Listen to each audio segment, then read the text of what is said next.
Astrologer অনন্যাদি YouTube চ্যানেলে আপনাদের সবাইকে স্বাগত।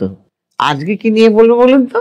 আজকে এটাই বলবো, দেখুন সামনে তো এসে গেছে গণেশ চতুর্থী, আর এই গণেশ হলো দেবী দুর্গার প্রিয় পুত্র, এবং সিদ্ধিদাতা গণেশ।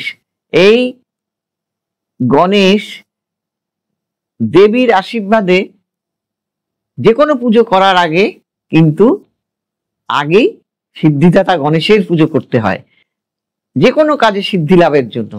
তাই সেই সিদ্ধিদাতা গণেশের কৃপায় বা আশীর্বাদে আজীবন সুখ সমৃদ্ধি ও স্বপ্ন পূরণ করতে পারেন। কারা পারেন?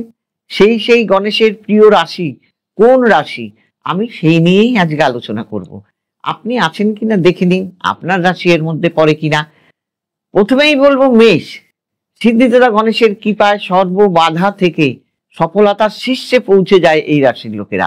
আজীবন সুখে থাকে, অর্থের কোনো অভাব এদের হয় না, এবং এরা যে কোনো কাজে হাত দেয় সেই কাজটাই সিদ্ধি হয়ে যায়।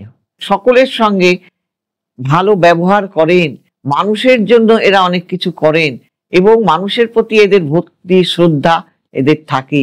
সিদ্ধিদাতা গণেশের আশীর্বাদে যে কোনো বাধা থেকে এরা উতরিয়ে যায়, কোনো বাধাই এদের কাছে বাধা হয়ে দাঁড়ায় না। এইবার বলবো কোন রাশি? এইবার বলবো মিথুন রাশি। এই মিথুন রাশি সিদ্ধিদাতা গণেশের কৃপায় এরা ব্যবসায় কিন্তু দারুণ লাভবান হন।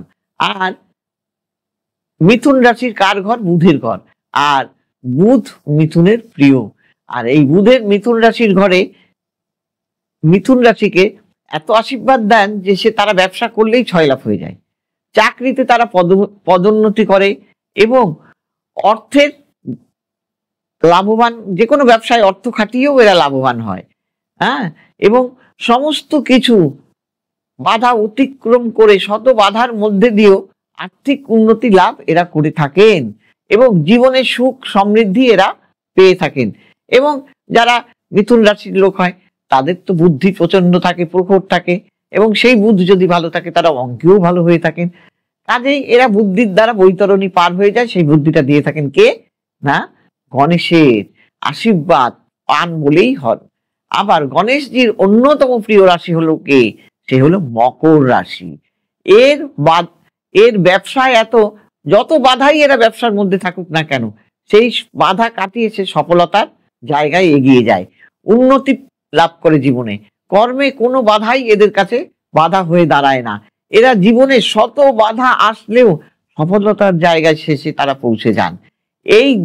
এরা জীবনে সুখ সমৃদ্ধি এদের কোনোটার অভাব হয় না, অর্থের কষ্ট এদের কোনোদিনও হয় না। এরা সব দিক থেকে সুখে সমৃদ্ধিতে জীবন যাপন করে, এবং এদের পারিবারিক জীবনও ভালো হয়। এক কথায় বলা যায় যে এরা জীবনে সফলতায় লাভ করে যান। সবাই ভালো থাকবেন। এবং একটা কথা বলি, কারুর যদি আমার এই প্রোগ্রাম ভালো লেগে থাকে তাহলে আপনারা কি করবেন? লাইক করবেন, শেয়ার করবেন, এবং সাবস্ক্রাইব করে সবাইকে ছড়িয়ে দিন। সবাই ভালো থাকবেন। নমস্কার।